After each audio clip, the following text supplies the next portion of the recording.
Hello students. In last lecture we have seen the different types of logical connectives. बरोबर, त्यामध्ये कोणते आपण पाहिले परत एकदा आपण रिव्हिजन करूया. ज्यामध्ये आपण फर्स्ट पाहिला लॉजिकल कनेक्टिव्ह अँड. बरोबर, त्यालाच म्हटलं आपण कंजंक्शन अँड सिम्बॉल इज दिस. बरोबर, यामध्ये ट्रूथ टेबल लक्षात ठेवण्यासाठी किंवा all different values of the compound statement connected bye connective and. बरोबर, मग यासाठी ट्रूथ टेबल आपण पाहिलं होतं आणि त्यासाठी आपण लक्षात ठेवलेलं होतं बोथ टी देन टी. बरोबर, त्यानंतर सेकंड कनेक्टिव्ह पाहिला होता आपण ऑर, ज्याला आपण नंतर म्हटलं डिसजंक्शन आणि त्यासाठी आपण ट्रूथ टेबल मध्ये लक्षात ठेवलं होतं both F then F. Third one is not. बरोबर, त्यासाठी सिम्बॉल होता या पद्धतीने आणि ट्रूथ टेबल मध्ये फक्त जिथे ट्रू आहे तिथे केलं फॉल्स, जिथे फॉल्स आहे तिथे केलं true. Fourth one is if then, म्हणजेच ज्याला म्हटलं आपण कंडिशनल स्टेटमेंट, ज्यासाठी सिम्बॉल पाहिला होता सिंगल साइड एरो आणि त्यामध्ये आपण ट्रूथ टेबल लक्षात ठेवला होता T F then F, T F then F. बरोबर, आणि यामध्ये आपण लक्षात ठेवला होता सर्वात महत्त्वाचा तो म्हणजे सिक्वेन्स. मी तुम्हाला सांगितलं होतं की फर्स्ट स्टेटमेंटची ट्रूथ व्हॅल्यू टी पाहिजे आणि सेकंड स्टेटमेंटची ट्रूथ व्हॅल्यू एफ पाहिजे. जर असं असेल तर आणि तरच compound statement will be false. Okay, and last one is if and only if. त्यासाठी सिम्बॉल होता बोथ साइड एरो आणि यामध्ये ट्रूथ टेबल आपण लक्षात ठेवला होता both t both f then true otherwise false. जर दोन्हीही स्टेटमेंट ट्रू असतील किंवा दोन्हीही स्टेटमेंट फॉल्स असतील तर आणि तरच compound statement connected by if and only if is true, otherwise it is false. Okay, हे कनेक्टिव्ह्ज आणि त्यावरती डिफरंट प्रॉब्लेम्स आपण लास्ट लेक्चर मध्ये पाहिलेले आहेत. बरोबर, तुम्ही ते चॅनल वरती जाऊन चेकआउट करू शकता ज्यांचे ते लेक्चर मिस झालेलं आहे. Okay, now in this lecture we are going to see the statement pattern and the truth table of statement pattern. आता स्टेटमेंट पॅटर्न म्हणजे काय, तर जे काही सिंपल स्टेटमेंट्स आहेत which we denote by simple letters P, Q, R, S. These simple statement if combined by proper combination of these logical connectives and or if and only if. बरोबर, जर त्या कनेक्टिव्ह्ज ने हे सिंपल स्टेटमेंट्स आपण काय केले, proper त्यांचं combination केलं तर जे काही स्टेटमेंट आपल्याला भेटणार आहे त्या स्टेटमेंटला आपण म्हणतो स्टेटमेंट पॅटर्न. त्या स्टेटमेंटला आपण म्हणतो स्टेटमेंट पॅटर्न. म्हणजे जर एक साधं सिंपल एक्झाम्पल घ्यायचं झालं तर त्यामध्ये मी म्हणेल की आपण सपोज असं एक्झाम्पल घेऊया P and Q implies negation of R. This statement is known as a statement pattern. का? कारण की त्यामध्ये नंबर ऑफ स्टेटमेंट्स आहेत, नंबर ऑफ कनेक्टिव्ह्ज आहेत आणि म्हणून त्याला आपण स्टेटमेंट पॅटर्न म्हणतो.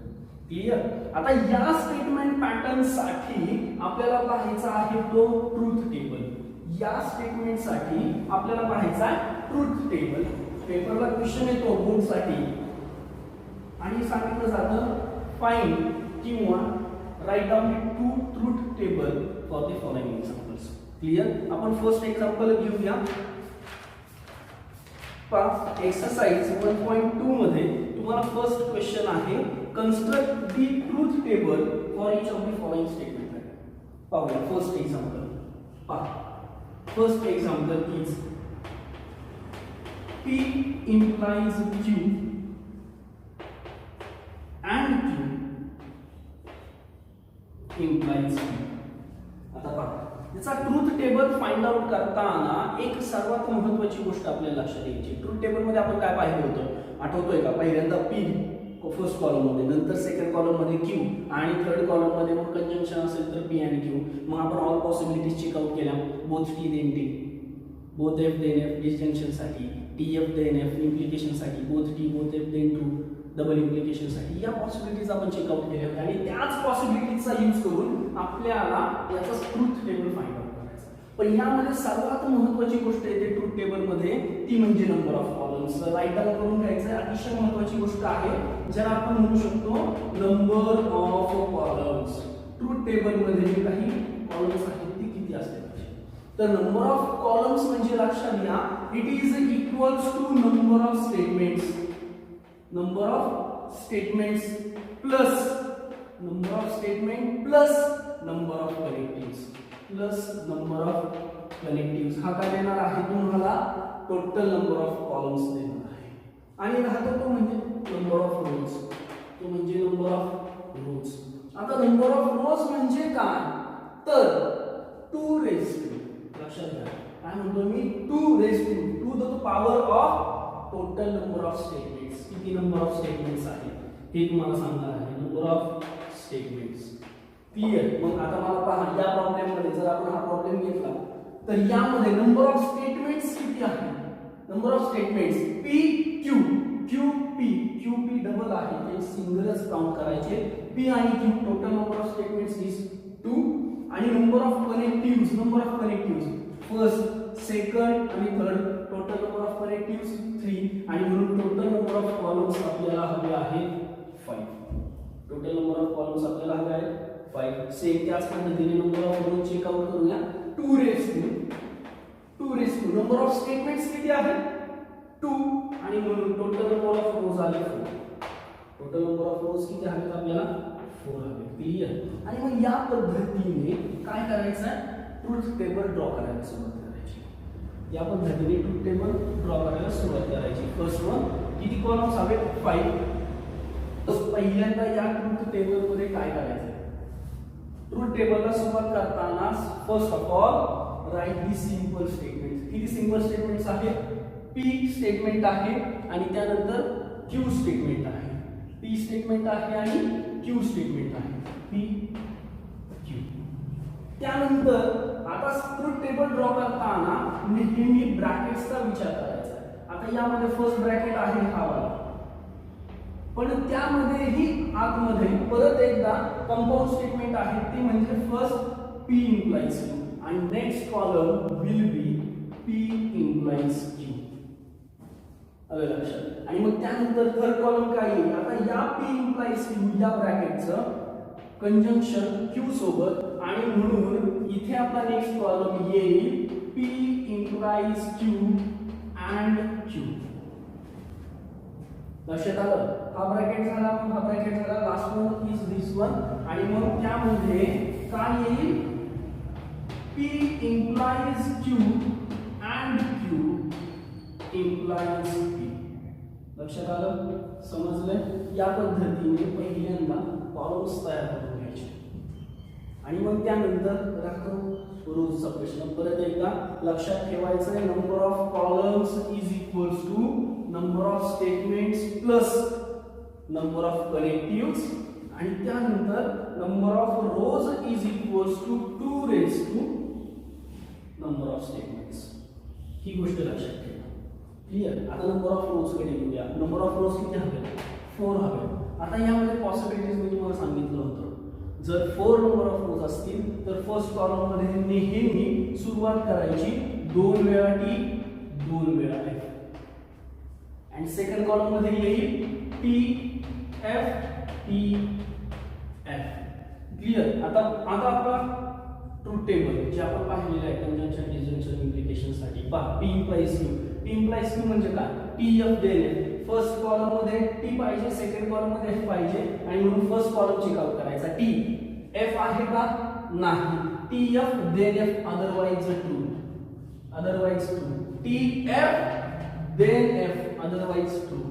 टी टी नाहीच आहे, ऑलवेज ट्रू. ओके. आता पी इम्प्लाइज क्यू चं कंजंक्शन आहे क्यू सोबत. पी इम्प्लाइज क्यू या कॉलम मध्ये आणि क्यू या कॉलम मध्ये. आता फक्त हे दोनच कॉलम्स चेक आउट करायचे. कंजंक्शनला आपल्याला काय हवंय, yes correct, both T then T. मग इथे बोथ टी आहे, both T then T, otherwise false, otherwise false, both T then T. Implication कोणासोबत, पी सोबत. आता नीट लक्ष द्यायचं आहे. इम्प्लिकेशन मध्ये मी सांगितलं होतं की सिक्वेन्स महत्वाचा आहे, फर्स्ट स्टेटमेंट कोणता आहे हे सर्वात महत्वाचं आहे. आता इथे फर्स्ट स्टेटमेंट कोणता आहे, P implies Q and Q, म्हणून हा कॉलम फर्स्ट पाहायचा, implies सेकंड कॉलम म्हणजे याकडून याकडे. तुम्ही नेहमी चुकता, स्टुडंट्स इथे चुकता, ते as it is sequence check करतात, TF असा हवंय. असं नाही. फर्स्ट स्टेटमेंट हे आहे, सेकंड स्टेटमेंट हे आहे आणि म्हणून फर्स्ट इथे चेकआउट करा. TF then F इथे नाहीये म्हणून इथे काय आलं, ट्रू आलं. परत TF नाहीच, ट्रू आलं. इथे TF then F, TF then F, परत इथे true. This will be your truth table. हा झाला तुमचा ट्रूथ टेबल. लक्षात येतंय का? परत एकदा मी नीट काय सांगतोय ते लक्षात घ्या. यासाठी ते ऑल कनेक्टिव्हचे ट्रूथ टेबल तुमचे लक्षात असले पाहिजे. Conjunction both T then T, disjunction both F then F, implication TF then F, double implication both T both F then true, otherwise false. या गोष्टी लक्षात ठेवा. या गोष्टी लक्षात राहिल्या तर हे खूप सोपं आहे. एकदम सिंपल हातचे मार्क्स आहेत, घालवायचे नाहीत. फक्त यामध्ये चुकतं कुठं तर इम्प्लिकेशनला सिक्वेन्स महत्वाचा आहे. हा फर्स्ट कॉलम असल्यामुळे आपण इकडून इकडे जातो. नेवर, आपल्याला इकडून इकडे यायचंय. सिक्वेन्स लक्षात घ्या. This is first statement, this is second statement, TF then F. समजलं? नक्की राईट डाऊन करून घ्यायचं व्हिडिओ पॉज करून. मग आपण नेक्स्ट प्रॉब्लेम पाहूया. ओके, पाहूया आता सेकंड प्रॉब्लेम. आता यामध्ये ट्रूथ टेबल ऑलरेडी कसं ड्रॉ करायचं मी तुम्हाला सांगितलेलंच आहे, बरोबर. म्हणजे first one number of statements count केले, PQ दोनच आहे आणि कनेक्टिव्ह 1 2 3 4 आणि म्हणून टोटल नंबर ऑफ कॉलम्स किती होतील 6. राहिला नंबर ऑफ रोज साठी number of statements 2 raise to number of statements म्हणजे परत 2 रेज टू 2 4. आणि जर 4 असतील तर फर्स्ट कॉलम मध्ये आपल्याला काय घ्यायचंय, हो बरोबर, 2 वेळा T 2 वेळा F. सेकंड कॉलम मध्ये TF TF आणि मग आता पुढे ज्या पद्धतीने आपल्याला रिक्वायरमेंट आहे त्या पद्धतीने कॉलम्स लिहिलेले आहेत. पहा फर्स्ट वन मी सांगितलं ब्रॅकेट वाईजचा. फर्स्ट ब्रॅकेट हा, त्यामध्ये हवंय आपल्याला P and negation of Q. तो नव्हता, तो ड्रॉ करून घेतला. मग त्यानंतर P and negation of Q. त्यानंतर second bracket P implies Q आणि मग या दोन्ही ब्रॅकेट्सचं डबल इम्प्लिकेशन. क्लियर? हे येईल. आता राहतो प्रश्न फक्त ट्रूथ टेबलचा. एकदम पहा, निगेशन ऑफ Q काय आला. फर्स्ट वन T चं F F चं T, T चं F F चं T. क्लियर? आता P and negation of Q या दोघांचं हवंय कंजंक्शन. कंजंक्शनला काय हवंय, correct both T then T otherwise false. Both T इथे आहे म्हणून इथे T, अदरवाइज बाकी सगळीकडे फॉल्स. क्लियर? समजलंय? नक्की. आता P इम्प्लाइज Q सिक्वेन्स महत्वाचा आहे. TF देन F फक्त इथेच आहे. TF then F otherwise true, otherwise true. Okay done. आता या दोघांचं आहे डिसजंक्शन. डिसजंक्शनला काय हवंय, both T then T, both F then T otherwise false. Both T नाही, बोथ T नाही, बोथ T नाही, बोथ T नाही ना, बोथ F आहे आणि म्हणून otherwise false. False false false आणि फॉल्स. लक्षात आलं? हा ट्रूथ टेबल समजला? परत एकदा नीट चेकआउट करून घ्या. ओके, पहा आता यामध्ये नंबर ऑफ स्टेटमेंट्स किती आहेत, P Q आणि R. 3 number of statements. Number of columns आता पाहूया आपण. 3 स्टेटमेंट्स कनेक्टिव्ह 1 2 3 4 5 1 2 3 4 5 6 7 आणि 8. 3 + 5 8 कॉलम्स आहेत. आता यामध्ये ज्या पद्धतीने आपल्याला रिक्वायरमेंट आहे त्या पद्धतीने कॉलम करून घ्यायचे. Okay, first one P Q R. त्यामध्ये ब्रॅकेट वाईज आम्ही सांगितलं होतं. फर्स्ट ब्रॅकेट मध्ये हे पण P इम्प्लाइज कोण आहे, Q इम्प्लाइज R म्हणून त्याची गरज पहिल्यांदा Q इम्प्लाइज R. मग त्यानंतर P implies Q implies R. Second bracket P and Q हवा, P अँड Q आणि मग परत P अँड Q चं convention conditional statement implication with R. आता लास्ट कॉलम मी ठेवलाय. बऱ्याच वेळा असंही होतं नोटबुक मध्ये आपल्याला तेवढी स्पेस नसते की जेणेकरून गिवन स्टेटमेंट आपण पूर्ण लिहू शकतो. आणि म्हणून अशा वेळेस काय करायचं, प्रॉब्लेम स्टार्ट करताना काय करायचं त्याला सोल्युशन मध्ये let given statement is equivalent to L म्हटलं की तुम्ही लास्ट कॉलम मध्ये फक्त L लिहू शकता. काहीच प्रॉब्लेम नाही. क्लिअर. आता पाहूया यासाठी काय करणार. आता number of rows 2 raise to number of statement 2 raise to 3 is equal to 8 correct. आणि म्हणून जर 8 नंबर ऑफ रोज असतील तर फर्स्ट कॉलम मध्ये 4 टाइम्स टी 4 वेळा टी 4 वेळा एफ 4 वेळा टी 4 वेळा एफ. ओके. सेकंड कॉलम मध्ये काय करायचं मग 2 वेळा टी 2 वेळा एफ 2 वेळा टी 2 वेळा एफ. ओके. टी 2 वेळा टी 2 वेळा एफ 2 वेळा टी 2 वेळा एफ. थर्ड कॉलम मध्ये alternatively T F T F T F T F. हे लक्षात ठेवा, कधीच चुकणार नाही. नाहीतर आपण असं लक्षात ठेवतो पहिल्यांदा 3 वेळा टी, मग एकदा टी रिप्लेस करा एफ ने, मग टी रिप्लेस करा एफ ने, मग 2 एफ रिप्लेस करा. एवढं करत नाही बसायचं. 4 times T 4 times F 2 times T 2 times F T F alternative. Clear. आता ज्या पद्धतीने रिक्वायरमेंट आहे परत त्याच पद्धतीने Q implies R T F देणे. फक्त पाहायचं क्यू कॉलम मध्ये टी कुठे कुठे आहे. टी इथे आहे, एफ आहे का नाही. T F then F otherwise T F then F. First T नाहीच म्हणजे काही इश्यूच नाही. True true true T F then F true. Okay. पुढे P implies Q implies R. परत P implies Q implies R. First column मध्ये इथे T आहे.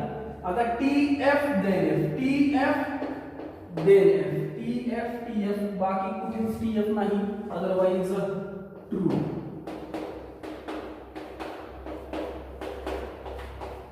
Okay. P and Q both T then T both T then T otherwise false. first 2 times फक्त both T then T otherwise false otherwise false.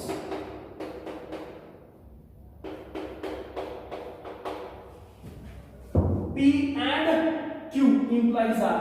परत एकदा हा first column आहे आणि हा सेकंड आहे. सिक्वेन्स असा आहे TF then F TF नाही TF then F.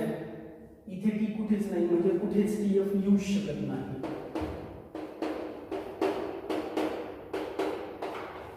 आता एल स्टेटमेंट म्हणजे या ब्रॅकेटचं आणि या ब्रॅकेटचं डबल इम्प्लिकेशन. डबल इम्प्लिकेशनला काय आहे both T both F then true otherwise false. Check out करायचं both T both F both T both T both T both T all times T.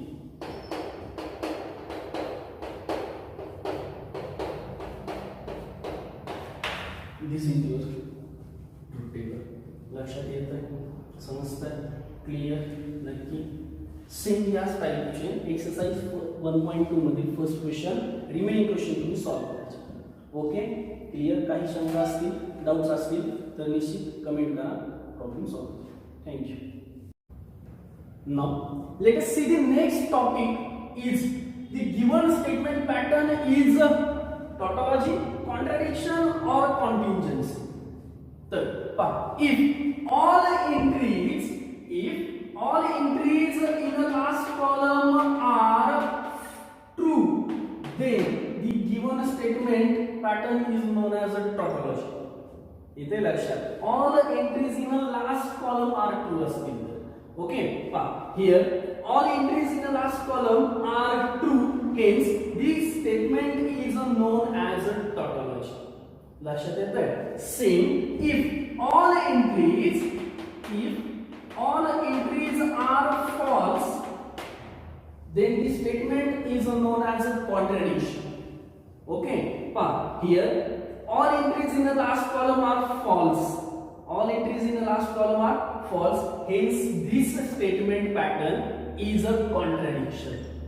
Okay, and if some entries are true and some entries are false, then the statement pattern is known as a contingency. जर काही entries true असतील आणि काही false असतील तर त्या statement पॅटर्नला आपण म्हणतो कॉन्टिंजन्सी.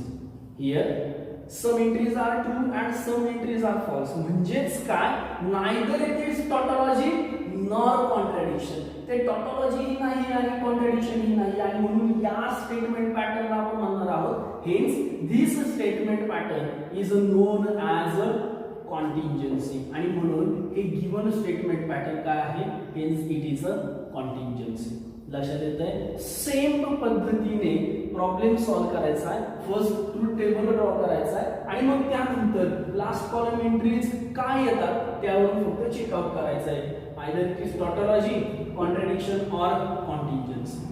क्लिअर. प्रॉब्लेम सॉल्व्ह करायचे, रिव्हिजन करायची आहे. जेवढी प्रॅक्टिस करता ट्रूथ टेबलची तेवढे कन्फ्युजन कमी होतील. क्लिअर.